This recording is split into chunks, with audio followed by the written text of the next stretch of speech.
Imagine retiring and traveling all around the world and staying in amazing condos and luxurious hotels, waking up to an incredible sunrise and falling asleep to iconic city views.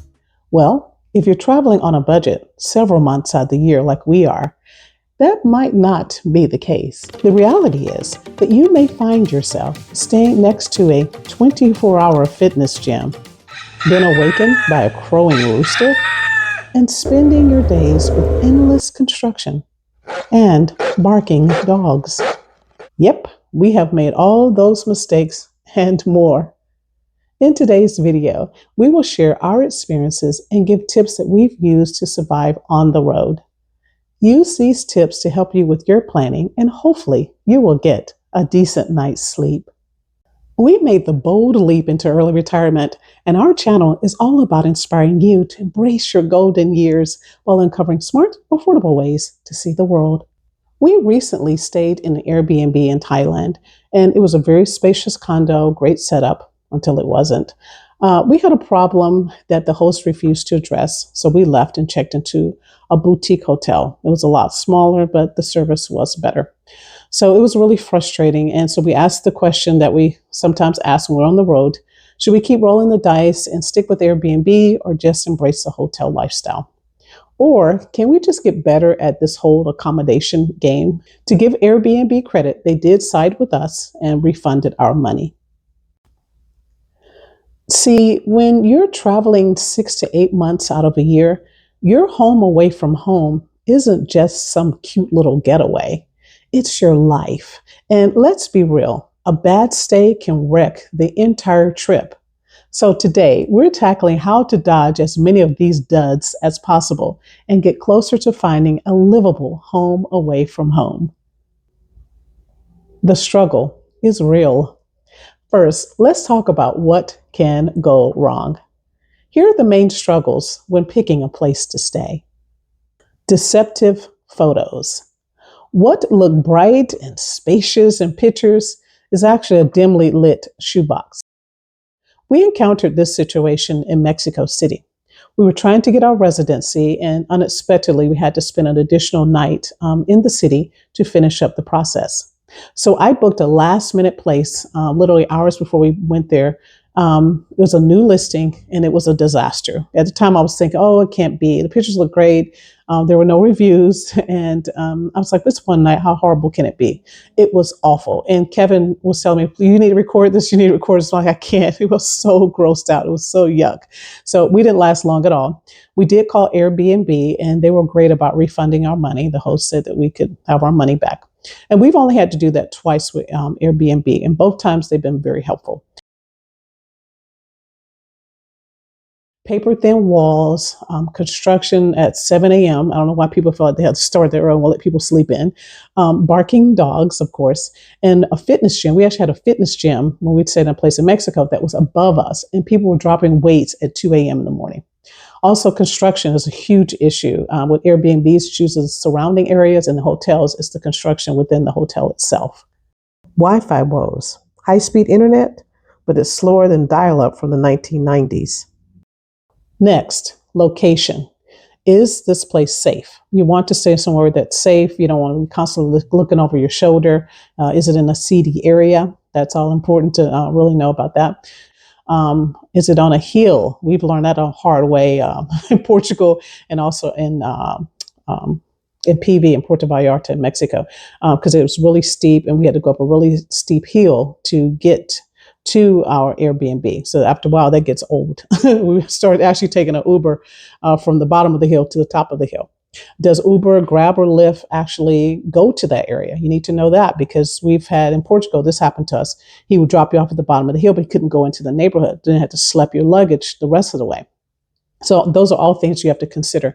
Now, will the Uber drop you off at your place? Like I said before, in Thailand, they dropped us off across the streets, had to cross the road. It's like playing Frogger. So all those things you have to think about. Water issues. Can you drink the water? And if you can't, where do you get your water from? Is there a place close by that you can get your water? Is there a place in the building? Do they have hot water? What about the water pressure? Also, the spaces inside. Does this place have steps? And if they do have steps inside, do they have, are they really steep? Are they easy to navigate? Do you have to go down the steps in the middle of the night to go to the bathroom because the bathroom is not in the cute little loft area that looked great on the pictures? We had that incident, that before where I actually was crawling backwards down the steps to go to the bathroom because I was afraid I was going to fall in the middle of the night. So, do you have that? It looks cute, but is it really practical? And we're getting older. So we have problems with, I have sciatica. Kevin's a problem with his knees, ankles, it's just, is this something that you can do?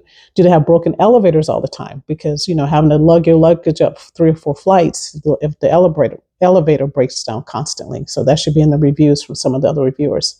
Do they have a TV? Is there anything on it? Because we like to watch YouTube. So if there's like Roku, you want to watch Netflix, especially if you're there for a while. It's okay if you're there for like a week, but if you're there a couple of weeks, it gets old if you can't watch anything. Hosts, management, are they unresponsive? Are they slow to make changes? So all those are things that you need to factor in when you're looking at a place to stay.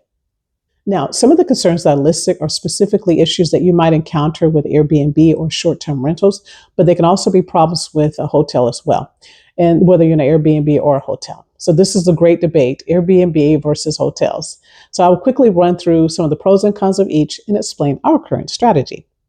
With Airbnbs, some of the pros, it's more spacious, it's more comfortable. You have kitchen access, sometimes you have laundry, there are discounts for long stays, and you can live like a local. The cons, the impact on locals. And I know throughout the world, this is getting to be a problem with over tourism. And I've been in places and I felt horrible being there because it was so overcrowded. And I actually understand how that is because when we lived in the DC area, it was more touristy. And then I've moved to an area here on the coast. And it is crazy in the summer with all the tourists coming down to go to the beach. So I totally get it. Been there, but I also see the other side too, where it is bringing a lot of money into our local economy. So I do think about that when we are booking. Also, it can, with Airbnbs, it could top your money for months. And this is a huge issue. Cancellation policy is a problem. Cleaning fees, inconsistent quality, inconvenient check-in, check-out time. So you have to meet the host and go through a whole, drill about what's going on with their place. Not having the exact location to know if it's even a safe area you want to stay in. And then rules, and more rules. Hotels. Okay, some of the pros with hotels, you have similar standards. You pretty much generally know what you're going to get with a hotel. With housekeeping, they have certain standards. They have better Wi-Fi than a lot of Airbnbs. You get the security and convenience. Sometimes I feel like it is a lot safer to stay in a hotel. At least there are other people around. You're not like isolated in an area. You have loyalty points and perks. Some of the cons, not all hotels in the chain live up to that particular reputation. A lot depends on the local management. So you may have a manager that is very impersonal, or the level of service is not there like it should be, or they bought it out and this went down. Also, the big thing for us is not as much space for long-term stays. And another thing that drives me nuts about hotels is the workstation. They'll usually have the desk right below the TV. And so if Kevin's watching the TV and I'm trying to work or vice versa, it's difficult. And then the biggest thing is too, it's expensive for long-term stays. So who wins? Honestly, it depends. You be you. If you want more space and a kitchen and I live here now vibe, then Airbnb or short-term rental is the way to go. But if you prefer reliability, most cases, great service, zero cleaning up, and you feel like you're on vacation, then hotels might be your best friend. For us right now, this is our current plan. We plan to continue using Airbnb, but it is not our first choice anymore. We usually use booking.com a lot because we do have genius status because we've stayed so much throughout the world. And their cancellation policy is wonderful. Also, booking.com allows you to pay later instead of tying up all your funds for several months. So it's made it so much easier for me to track our travel spending, which is something I really, really struggled with last year. We were booking things 6 to 9 months out and it would tie up your money and then trying to go back and figure out where to put it. It was just a mess. So this is a lot easier. We've also started using credit card points more for hotels. We usually just use it for flights, but we're using it more for hotels as well. So I'm going to lean more into that strategy going forward. And so hopefully we'll see. Also, if you're finding value in this video, please like and subscribe to our channel. We would really appreciate it. Thank you.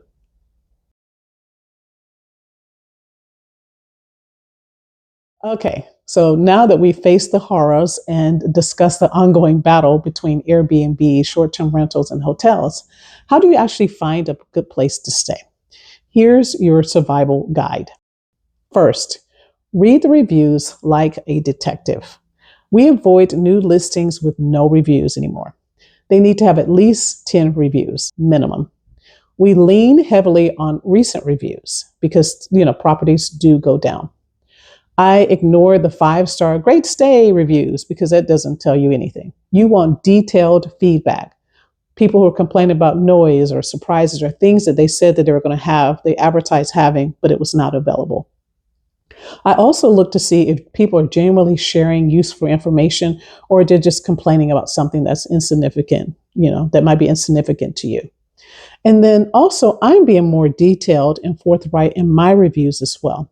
A lot of times we meet a really nice host and we don't want to hurt their feelings or give them a bad review and bring their rating down. But I think we need to be brutally honest in a way that lifts and helps the host or hotel improve, but not beat them up. And if it's something that's just, hey, I think this would be nice to have, a ways to improve it, I'll do it in a separate note. Airbnb, you have that option, something you think they should know to improve.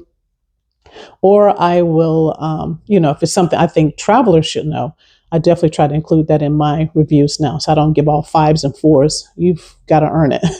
And I think that really helps because I think part of the problem with Airbnb and a lot of these things is that it is inflated because you're concerned also about the review they give you. Now I'm less concerned about that. It's like, hey, this is it. Okay, safety is super important. You want to stay somewhere that you feel safe. So, do people complain that the area is sketchy, transitional, seedy? All those are buzzwords for maybe not. Noise. What's in the area? Are there trains nearby, planes, highways, businesses? One thing I have to say about construction, usually with hotels, they're usually good about saying they're undergoing construction in the main description, but it's usually not where you're reserving the rooms at. So go check their main description. They'll usually have a disclaimer, say, oh, to this date, we're doing construction. Or sometimes it's in the fine print. So it's there, but sometimes some hotels hide it. Also, customer service. Are they actually cleaning the rooms? Do they respond quickly to issues? If you have any problems or questions or concern, you can email or message the host or hotel before you actually get there. And if they don't answer, that might be a red flag that they're not responsive. Or if they're dodging questions, not answering fully, that might be an issue before you even go. And then another thing that I've learned too is you can cross-check on multiple platforms. Sometimes it's on hotels.com, it could be on Airbnb, Booking. You can go to different sites because I've noticed that some of the ratings are different based on what site it is. So maybe also look at that as well. So compare and see what other people are actually saying. Know your needs. We stayed in 3 different places in Thailand on this recent trip, and we had totally different experiences in all 3. But after this last negative experience with that one Airbnb in Thailand, we decided to come up with a checklist of must-haves for us. And hopefully this will help you as well. And some of these things I've mentioned before, but these are things that we drill down. So this is really important for us. Number 1, the area where it's located. Is it safe? Is it walkable? Is it near public transit or transport for us? Is it on a hill? 2, the cancellation policy. We want to have a pretty liberal cancellation policy because if we need to get back to see family members or something happens, that's important for us. The cost. How much does it cost? Can we use points or can we earn significant points? What's inside? That's a big one because is there an air conditioner in every room that you're going to be using? One place we stayed in Mexico, there was only air conditioning in the bedroom. So we were confined this big, nice, huge condo to the bedroom because that was the only area that was cool. So look at the pictures, see if there's an air conditioning in each room. Is it spacious? How roomy is it? A condo would be our preference, and then a suite, and then last a hotel room. But if we do a hotel room to have public spaces, Is there a microwave? We did that mistake one time. It was a wonderful kitchen, no microwave, so we couldn't heat up things. Is there a coffee maker or at least a kettle? Pots, pans, dishes. If they don't have a kitchen, at least have a small fridge or a microwave if it's a hotel. So at least if you have leftovers, you can at least heat it up, put it in the fridge and heat it up. You're not wasting food when you go out to eat. And like I said, it'd be nice to have a laundry facility. But be clear on what actually matters to you before booking. Now, sometimes even a decent stay needs a little DIY magic. So here's how to upgrade any place instantly. These are bonuses. I usually pack like an air freshener. You can just wipe it down. It smells clean and refreshing. We also use packing cubes because as soon as we get into a room, Kevin and I are usually unpacked within 30 minutes and we've organized it and set up like our own little mini home, how we like things organized. We set up zones and things like that. Also safety. We have a door jamb that we take with us. And then there's also a carbon monoxide monitor that we keep with us. It's a monitor fire monitor. Noise canceling hacks like earplugs, white noise apps. And I carry this little baby sound machine with me now, especially after that thing with the gym. So all those things are nice things to have to make it feel like you're at home.